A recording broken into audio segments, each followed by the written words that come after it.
राष्ट्र सर्वप्रथम, राष्ट्र सर्वप्रथम, राष्ट्र सर्वप्रथम, राष्ट्र सर्वप्रथम। राष्ट्र सर्वप्रथम की बात कार्यक्रम में आप सभी राष्ट्रवासियों का हार्दिक स्वागत है। केंद्रीय मंत्री गिरिराज सिंह ने ऑपरेशन सिंदूर पर चर्चा के दौरान लोकसभा में विपक्ष के नेता राहुल गांधी की टिप्पणी की आलोचना की। विदेश मंत्री एस जयशंकर ने कांग्रेस नेता और लोकसभा में विपक्ष के नेता राहुल गांधी पर परोक्ष हमला करते हुए उन्हें नया चीन गुरु करार दिया। भारतीय जनता पार्टी 10 से 14 अगस्त तक सभी मंडलों में एक राष्ट्रव्यापी तिरंगा यात्रा शुरू करने वाली है। सुप्रीम कोर्ट ने तमिलनाडु सरकार को पूर्व डीएमके मंत्री वी सेथिल बालाजी से कथित तौर पर जुड़े नौकरी के बदले पैसे घोटाले में 2000 से ज्यादा लोगों को शामिल करने के लिए फटकार लगाई। सुप्रीम कोर्ट ने न्यायमूर्ति यशवंत वर्मा द्वारा दायर याचिका पर अपना फैसला सुरक्षित रख लिया, जिसमें उनके सरकारी आवास से नकदी मिलने की घटना को लेकर उनके खिलाफ आंतरिक जांच की कानूनी वैधता को चुनौती दी गई थी। अमेरिकी राष्ट्रपति डोनाल्ड ट्रंप के युद्ध विराम और टैरिफ पर दिए गए बयान पर लोकसभा में विपक्ष के नेता राहुल गांधी ने कहा कि स्पष्ट है, प्रधानमंत्री ने यह नहीं कहा कि ट्रंप झूठ बोल रहे हैं। कांग्रेस नेता राहुल गांधी वोट चोरी के विरोध में 4 अगस्त को बेंगलुरु में आयोजित होने वाले प्रदर्शन में हिस्सा लेंगे और यहां निर्वाचन आयोग के अधिकारियों को एक ज्ञापन सौंपेंगे। जम्मू कश्मीर के कठुआ जिले में पुलिस ने सीमा पार से आए एक ड्रोन द्वारा गिराया गया मादक पदार्थों से भरा एक पैकेट बरामद किया। पंजाब सरकार ने शहीद उधम सिंह की शहादत वर्षगांठ मनाने के लिए 31 जुलाई को सार्वजनिक अवकाश घोषित किया। रिटायर्ड पर्सन वेलफेयर एसोसिएशन के प्रधान विक्रम शर्मा का उत्तरा नकाब। विक्रम शर्मा का बेटा अक्षय शर्मा तिहाड़ जेल में, एवीएस कांड। विक्रम शर्मा के खिलाफ कीर्तिनगर थाना व 30 हजारी कोर्ट में लिखित शिकायत। कई आरोपों में घिरा विक्रम शर्मा। क्या है G43 कीर्तिनगर का मामला? वो 10 साल से हमें काफी परेशान कर रहे हैं कि ये मकान सेल करो। क्या दस्तावेज दिया आईटी 2 भाइयों ने टीआईडी न्यूज चीफ को? टीआईडी न्यूज चैनल पे मैंने इनका फेसबुक पोस्ट देखा, मुझे एक होप मिली और मैं इनके पास आया। मैंने इनको अपने सारे दस्तावेज भी दिखाए। बड़े पैमाने पर चल रहा संगठित ब्लैकमेल का खेल। जल्द ही देखें बड़ा खुलासा। और खबरों के लिए देखते रहिए नेशनल टीवी चैनल सर्वधर्म संगम पर राष्ट्र सर्वप्रथम की बात ललित सुमन के साथ। प्रधानमंत्री नरेंद्र मोदी ने लोकसभा में ऑपरेशन सिंदूर पर कहा कि पहलगांव हमला भारत में दंगे भड़काने की साजिश थी, लेकिन देशवासियों की एकता ने उस साजिश को नाकाम कर दिया। उन्होंने कहा कि हमारी सेनाओं ने आतंकवादियों को ऐसी सजा दी कि आतंकियों की नींद उड़ गई। उन्होंने कहा कि भारत ने पाकिस्तान को करारा जवाब दिया है। आदरणीय अध्यक्ष जी, 22 अप्रैल को पहलगाम में जिस प्रकार की क्रूर घटना घटी, जिस प्रकार आतंकवादियों ने निर्दोष लोगों को उनका धर्म पूछ पूछ करके गोलियां मारी, ये क्रूरता की पराकाष्ठा थी। भारत को हिंसा की आग में झोंकने का ये सुविचारित प्रयास था। भारत में दंगे फैलाने की ये साजिश थी। मैं आज देशवासियों का धन्यवाद करता हूं कि देश ने एकता के साथ उस साजिश को नाकाम कर दिया। 22 अप्रैल के बाद मैंने एक सार्वजनिक रूप से और विश्व को समझ में आए इसलिए कुछ अंग्रेजी में भी वाक्यों का प्रयोग किया था और मैंने कहा था ये हमारा संकल्प है। हम आतंकियों को मिट्टी में मिला देंगे। 22 अप्रैल को मैं विदेश था, मैं तुरंत लौट के आया और आने के तुरंत बाद मैंने एक बैठक बुलाई और उस बैठक में हमने साफ साफ निर्देश दिए कि आतंकवाद को करारा जवाब देना होगा और ये हमारा राष्ट्रीय संकल्प है। मैं हमारी सेना की सफलता के उससे जुड़े भारत के उस पक्ष को सदन के माध्यम से देशवासियों के सामने रखना चाहता हूं। पहला पक्ष, पहलगाम हमले के बाद से ही पाकिस्तानी सेना को अंदाजा लग चुका था कि भारत कोई बड़ी कार्रवाई करेगा। उनके तरफ से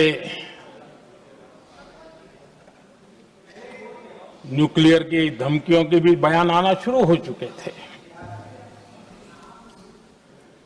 भारत ने 6 मई रात और 7 मई सुबह जैसा तय किया था वैसी कार्रवाई की।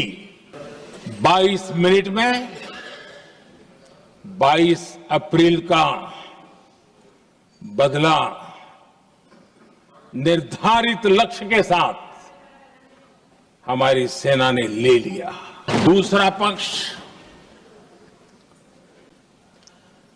आदरणीय अध्यक्ष जी, पाकिस्तान के साथ हमारी लड़ाई की तो कई बार हुई है, लेकिन ये पहली ऐसी भारत की रणनीति बनी कि जिसमें पहले जहां कभी नहीं गए थे वहां हम पहुंचे। पाकिस्तान के कोने कोने में आतंकी अड्डों को धुआं धुआं कर दिया गया। तीसरा पक्ष, पाकिस्तान की न्यूक्लियर धमकी को हमने झूठा साबित कर दिया। भारत ने सिद्ध कर दिया कि न्यूक्लियर ब्लैकमेलिंग अब नहीं चलेगा और न ही ये न्यूक्लियर ब्लैकमेलिंग के सामने भारत झुकेगा। पाकिस्तान के एयरबेस एसेट्स को भारी नुकसान हुआ और आज तक उनके कई एयरबेस आईसीयू में पड़े हैं। मुख्यमंत्री रेखा गुप्ता ने दिल्ली के सिविक सेंटर स्थित केदारनाथ साहनी ऑडिटोरियम में दिल्ली को कूड़े से आजादी अभियान का आगाज किया। उन्होंने कहा कि जैसे एक क्रांति स्वतंत्रता आंदोलन में हुई थी, वैसे ही अब एक अगस्त क्रांति के जरिए दिल्ली को कूड़े से मुक्त करना है। रेखा गुप्ता ने लोगों से जन भागीदारी की अपील करते हुए कहा कि हर दिल्लीवासी को इस अभियान से जुड़ना होगा। वहीं उन्होंने बताया कि अभियान के पहले 2 दिन सभी सरकारी कार्यालयों में स्टोर रूम और फाइलों के ढेरों की सफाई होगी और हर शनिवार और रविवार अनधिकृत कॉलोनियों और जेजे क्लस्टर की सफाई पर जोर रहेगा। वहीं 14, 21 और 28 अगस्त को यमुना घाटों की सफाई होगी, जबकि 29 और 30 अगस्त को रिंग रोड और आउटर रिंग रोड के हर कोने से कूड़ा हटाया जाएगा, ताकि दिल्ली को मिले स्वच्छ और हरित पहचान। दिल्ली जो देश की राजधानी है, मैं चाहती हूं दिल्ली अपने इस स्वरूप में निखर के आए और पूरे देश में सबसे साफ सुथरा हरित राज्य बन करके सब लोग दिल्ली को देखें। और आज ये आह्वान, दिल्ली को कूड़े से आजादी, इसी की शुरुआत है।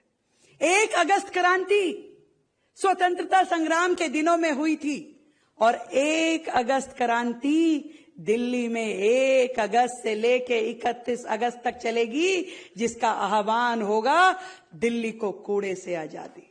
जोश के साथ हमें इस आह्वान में जुड़ना है।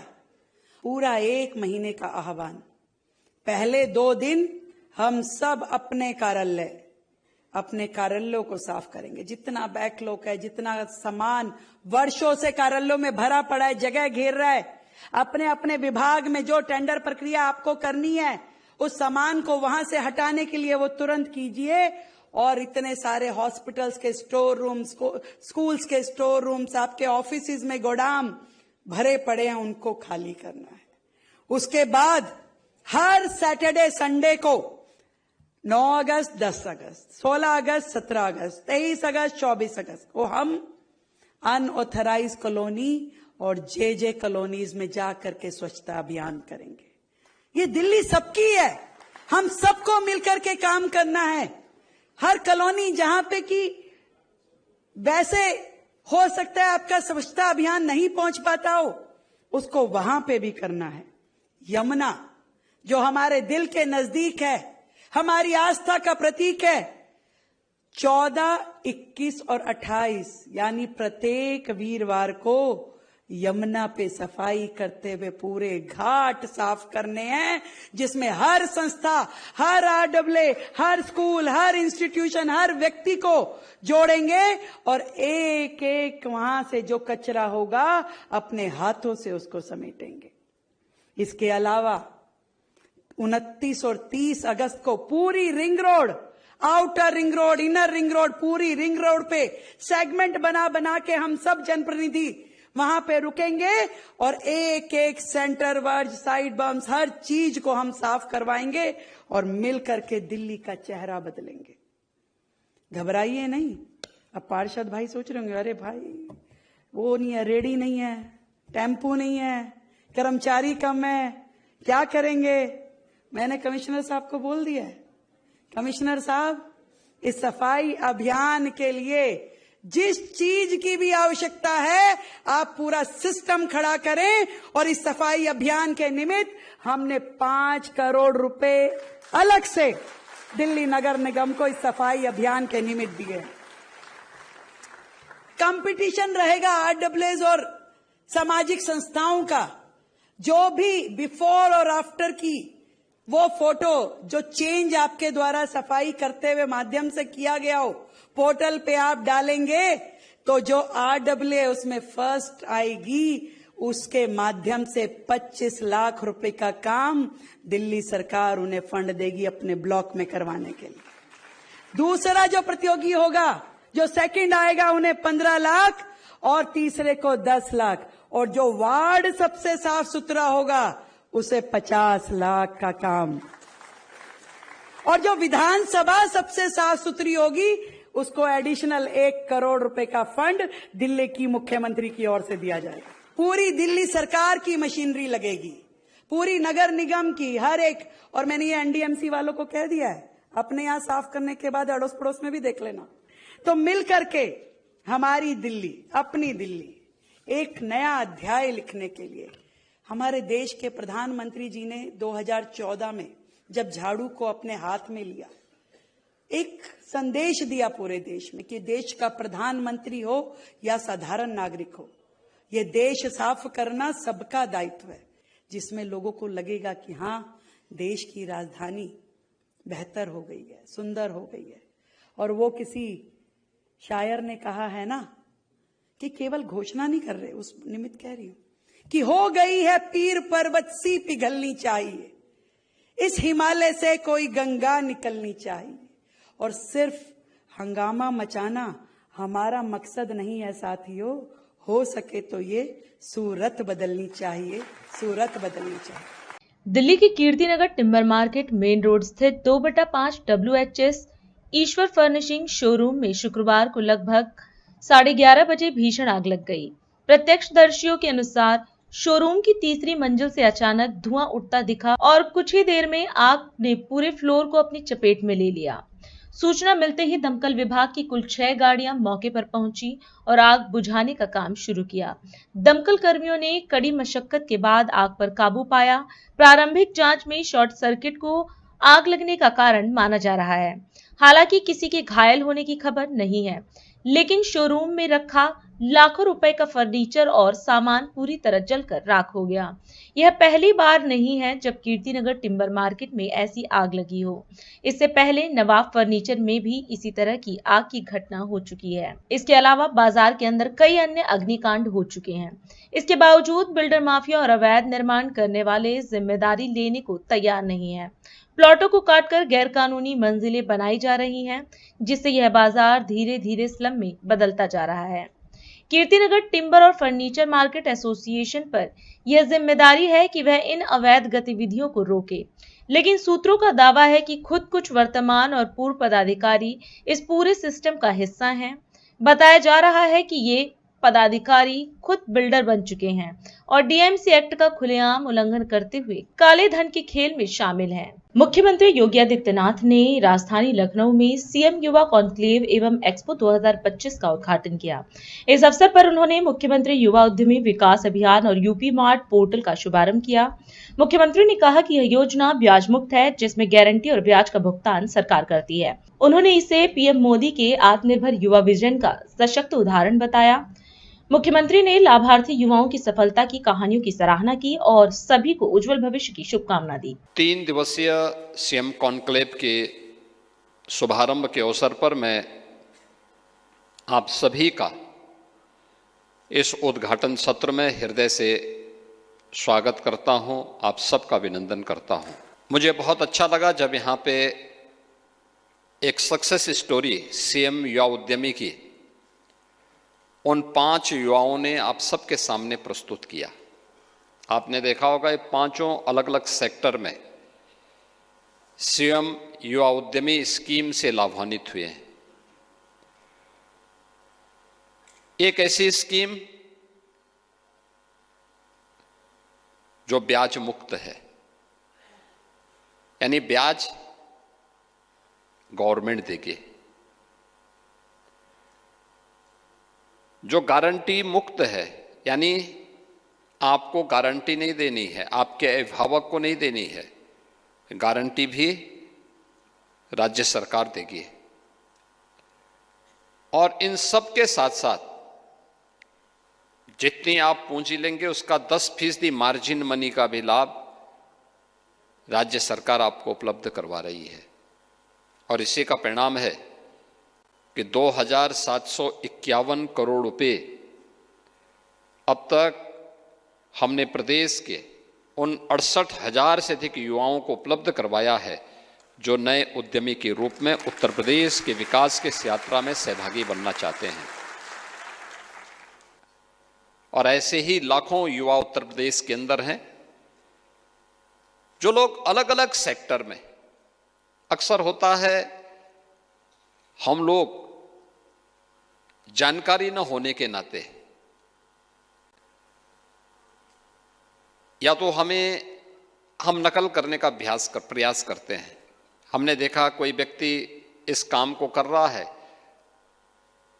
तो हम भी वह काम करने लगते हैं, हमें जानकारी कुछ नहीं होती। हमारा युवा जब विश्वविद्यालयों में अध्ययन करता है तो विश्वविद्यालय अपने आप में एक टापू बन गए हैं। उनका देश और दुनिया से संबंध एक प्रकार से टूट सा जाता है। उन्हें न सेंट्रल गवर्नमेंट की न ही स्टेट गवर्नमेंट की किसी स्कीम के बारे में, किसी पॉलिसी के बारे में जानकारी नहीं होती। परिणाम क्या है? जब युवा वहां से निकलता है, एक चौराहे पे खड़ा होकर असमंजस की स्थिति में होता है। वह मार्केट में देखता है ये स्कीम है, बिना ट्रेनिंग के जब वह लोन ले लेता है तो एक समय उस पर कर्जा बढ़ने लगता है। निराशा उसके सामने आती है। बिजनेस की जानकारी न होने के नाते उसके सामने मन आता है कि अब मैं इसमें पलायन कर जाऊं, लेकिन देर हो चुकी होती है। ऐसे ही बहुत सारे युवा हैं जो अपना काम शुरू करना चाहते हैं लेकिन पूंजी नहीं है। इन सब की समस्या का समाधान है सीएम युवा उद्यमी स्कीम और आज का ये सीएम युवा कॉन्क्लेव, जिसमें एक साथ सभी स्टेक होल्डर एक मंच पर आ गए हैं। आपको लोन मिल गया तो मशीनरी कहाँ मिलेगी? बाहर लगी हुई एग्जीबिशन उसमें आपका मार्गदर्शन कर रही है। केंद्र और राज्य सरकार क्या क्या कुछ कर रही है युवाओं के लिए, इसकी जानकारी मिल सके, वे युवाओं को दे सके और अधिक से अधिक युवा इससे लाभान्वित हो सके। आज उस कार्यक्रम के साथ जुड़ने का और इसके बाद जब पैनल डिस्कशन होंगे इसके बाद के सत्रों में, तो विभिन्न विश्वविद्यालयों के द्वारा, उस क्षेत्र के विशेषज्ञों के द्वारा, बैंकर्स के द्वारा इसके बारे में आपके अपने अनुभव के लाभ के साथ साथ अलग अलग जो स्टेक होल्डर्स हैं उनके द्वारा भी आपको यहां पर उन सुविधाओं के बारे में अवगत कराया जाएगा जो आसानी से आपको एक जगह उपलब्ध हो सकती है। अभी समय है एक ब्रेक का, हम चलते हैं ब्रेक पर, आप कहीं जाए नहीं, छोटा सा ब्रेक। श्रेया फर्निशिंग लेकर आया है आपके लिए होम कलेक्शन, जिसमें आपको मिलता है upholstery fabric, designer curtains, home and office decoratives, carpets and sofa cover कम से कम दाम में कीर्ति नगर में आपके लिए उपलब्ध है। Powered by Kamal Buildtech Private Limited, fulfilling promises. With our professional team and experience of delivering projects, in past we guarantee you peace of mind and top quality work in an affordable price. Retired person welfare association के प्रधान विक्रम शर्मा का उत्तरा नकाब। विक्रम शर्मा का बेटा Akshay Sharma Tihar jail में ABS कांड। विक्रम शर्मा के खिलाफ कीर्तिनगर थाना व 30 हजारी कोर्ट में लिखित शिकायत। कई आरोपों में घिरा विक्रम शर्मा। क्या है G43 कीर्तिनगर का मामला? वो 10 साल से हमें काफी परेशान कर रहे हैं कि ये मकान सेल करो। क्या दस्तावेज दिया आईटी दो भाइयों ने टीआईडी न्यूज चीफ को? टीआईडी न्यूज़ चैनल पे मैंने इनका फेसबुक पोस्ट देखा, मुझे एक होप मिली और मैं इनके पास आया। मैंने इनको अपने सारे दस्तावेज भी दिखाए। बड़े पैमाने पर चल रहा संगठित ब्लैकमेल का खेल, जल्द ही देखें बड़ा खुलासा। और खबरों के लिए देखते रहिए नेशनल टीवी चैनल सर्वधर्म संगम पर राष्ट्र सर्वप्रथम की बात ललित सुमन के साथ। राष्ट्र सर्वप्रथम की बात कार्यक्रम में ब्रेक के बाद एक बार फिर आप सभी राष्ट्रवासियों का स्वागत है। उत्तराखंड के मुख्यमंत्री पुष्कर सिंह धामी ने देहरादून स्थित राजभवन में राज्यपाल लेफ्टिनेंट जनरल गुरमीत सिंह सेवानिवृत्त की उपस्थिति में भविष्य के लिए तैयार स्कूल कार्यक्रम का शुभारंभ किया। इस योजना के तहत कॉर्पोरेट सामाजिक उत्तरदायित्व यानी CSR फंड के माध्यम से प्रदेश में 550 स्कूलों में आधुनिक सुविधाओं से युक्त बुनियादी ढांचे का विकास किया जाएगा। मुख्यमंत्री धामी ने कहा कि यह पहल राज्य की शिक्षा व्यवस्था को न केवल सुदृढ़ बनाएगी बल्कि आने वाली पीढ़ियों के उज्जवल भविष्य की मजबूत नींव भी रखेगी। मैं आप सभी का आज के इस कार्यक्रम में हृदय से आप सबका स्वागत करता हूं, आपका अभिनंदन करता हूं। और सच में आज का दिन शैक्षणिक इतिहास में एक स्वर्णिम अध्याय के रूप में अंकित होने जा रहा है। हम ऐसी ऐतिहासिक पहल के साक्षी बन रहे हैं जो न केवल प्रदेश की शिक्षा व्यवस्था को मजबूती प्रदान करेगी बल्कि आने वाले कई पीढ़ियों के उज्जवल भविष्य की आधारशिला रखने की भी आज शुरुआत होगी। मुझे अत्यंत प्रसन्नता है कि प्रदेश के 550 सरकारी विद्यालयों को, जैसा रमन जी ने बताया कि आज देश के प्रतिष्ठित उद्योग समूह और धन सिंह जी ने भी बताया कि प्रवासी जो उत्तराखंडी हैं वह सब भी आगे आकर उनके द्वारा उसको अडॉप्ट किया जा रहा है, उनको गोद लिया जा रहा है। मुझे यह भी बताया गया है कि इनमें से अधिकांश विद्यालय ऐसे विद्यालय हैं जो आज सच में जिनको इसकी आवश्यकता है, दूरस्थ क्षेत्र के पर्वतीय क्षेत्रों में जो बरसों से संसाधनों की कमी झेलते आए हैं। इस अभिनव पहल के तहत इन स्कूलों को स्मार्ट क्लासरूम, पुस्तकालय, विज्ञान प्रयोगशालाएं, खेल सामग्री, स्वच्छ कंप्यूटर, स्वच्छ शौचालय, कंप्यूटर लैब जैसी अनेक सुविधाओं से सुसज्जित किया जाएगा।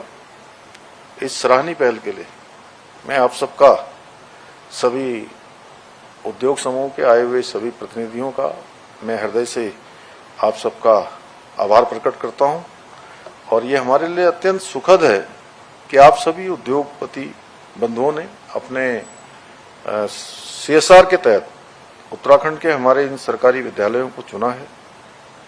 भाइयों बहनों, हम शिक्षा के साथ साथ औद्योगिक क्षेत्र में भी उत्तराखंड को आगे ले जाने का प्रयास कर रहे हैं और इन्हीं प्रयासों का हमने राज्य में निवेश को बढ़ावा देने के लिए वर्ष 2023 में दिसंबर माह में यहीं देहरादून में इन्वेस्टर ग्लोबल समिट का आयोजन किया था, जिसमें हमें 3,56,000 करोड़ के निवेशकों के साथ हमारे करार हुए थे। और मुझे आप सबको बताते हुए खुशी है कि अब तक हम लगभग 1 लाख करोड़ की निवेश प्रस्तावों को धरातल पर उतारने पर सफल हुए हैं। दिल्ली में हो रही लगातार बारिश ने राजधानी की व्यवस्थाओं की पोल खोल दी है। जल जमाव और ट्रैफिक जाम से परेशान लोगों की मुश्किलें बढ़ रही हैं। इसी बीच आम आदमी पार्टी ने दिल्ली बीजेपी सरकार पर तीखा हमला बोला। वरिष्ठ आप नेता सौरभ भारद्वाज ने प्रेस वार्ता कर DF साधन कार्यों में बड़े पैमाने पर भ्रष्टाचार के आरोप लगाए। उनका कहना है कि जल निकासी की व्यवस्था पूरी तरह फेल हो गई है और इसमें करोड़ों का घोटाला हुआ है। भारद्वाज ने मामले की उच्च स्तरीय जांच की मांग की है। दिल्ली के अंदर जो बारिश हुई है, कहा जा सकता है एक साधारण बारिश थी। एक रिज जो जंगल का इलाका है उसको छोड़ दें तो 100 mm बारिश भी नहीं हुई। मुकाबले उसके जो 2024 के जून में 288 mm बारिश हुई थी, तो 1/3 बारिश भी कल नहीं हुई। और दिल्ली ने वो देखा जो दिल्ली ने कभी नहीं देखा था। दिल्ली के मुख्य मार्ग ITO डूबा हुआ था, जखीरा डूबा हुआ था, अंबेडकर स्टेडियम के सामने डूबा हुआ था, राम मनोहर लोहिया अस्पताल डूबा हुआ था, मंत्री के घरों की सड़क ल्यूटन्स दिल्ली के अंदर, चाहे वो प्रवेश वर्मा जी के निकट की मार्केट हो, चाहे वो कपिल मिश्रा के घर के सामने हो, डूबा हुआ था। बाकी सब तो छोड़िए, दिल्ली का दिल कहलाने वाला कनॉट प्लेस डूबा हुआ था। हमने कभी नहीं सुना कि कनॉट प्लेस के अंदर जो है इतना पानी भर जाए, दुकानों के अंदर पानी चला जाए, सदर बाजार के अंदर पानी चला जाए। और ये तब है जब बड़े बड़े दावे किए जा रहे थे कि करोड़ों रुपए की डीसिल्टिंग के ठेके सरकार द्वारा दिए गए हैं। अगर करोड़ों रुपए की डीसिल्टिंग के ठेके सरकार द्वारा दिए गए, MCD में दिए गए, इरिगेशन फ्लड कंट्रोल में दिए गए, PWD में दिए गए, DDA में दिए गए, NDMC में दिए गए, और उसके बावजूद भी दिल्ली पानी में डूब गई, तो इसका मतलब डीसिल्टिंग के नाम पर बड़ा और करोड़ों रुपए का भ्रष्टाचार हुआ है। दूसरा, मैं सरकार से सवाल करना चाहूंगा, मुख्यमंत्री रेखा गुप्ता जी से मेरा सीधा सवाल है। दिल्ली उच्च न्यायालय ने ये कहा कि जितनी भी डीसिल्टिंग की बातें होती हैं ये कागजी होती हैं, इसमें बड़ा भ्रष्टाचार इन्वॉल्व होता है, लिहाजा जितना भी डीसिल्टिंग का काम है इसकी इंडिपेंडेंट एजेंसी से थर्ड पार्टी ऑडिट होनी चाहिए। ये मैंने नहीं कहा, ये माननीय हाईकोर्ट ने कहा है और सरकार को आदेश दिए हैं।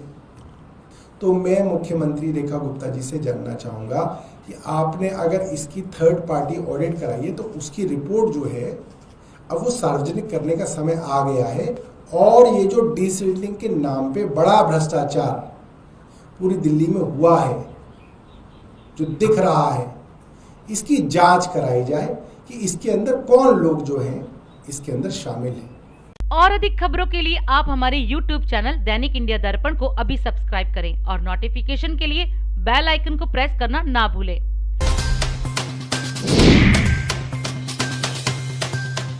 आज हम इस कार्यक्रम में आपसे विदा लेते हैं। आप अन्य खबरों के लिए बने रहे।